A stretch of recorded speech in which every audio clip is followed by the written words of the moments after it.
নাতি গিয়ে মাছ মারি এনেছে দোলা বাড়ি থেকে গিয়ে দোলা বাড়ির মাছ।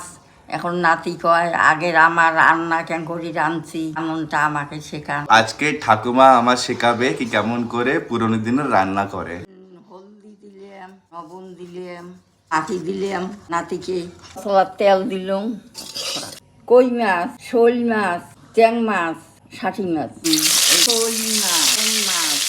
ও মাছ তো ভাজা হচ্ছে, ততক্ষণ মশলাগুলো রেডি করে দিই। আগের যুগে শিলপেটাতে বাটিছি ময় মশলা মরিচ হলদি শিলপেটাতে বাটি দিয়ে তরকারি দিছি।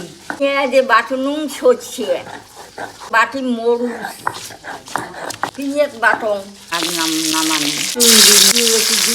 হওয়ার পরে আলু দিব আমরা। দিন আলু দিলাম, দিয়ে দিব হলদি, লবণ আর জিরার গুঁড়ো, ও সর্ষে বাটা আর পেঁয়াজ বাটা। ভাজা মশলা ভাজা হয়ে গেছে, এবার জল দিয়ে দিব।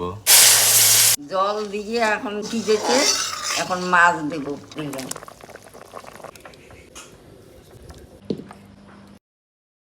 রান্না হয়ে গেছে, খায়া দেখি কেমন হয়েছে। দারুণ হয়েছে কাকু, একদম দারুণ।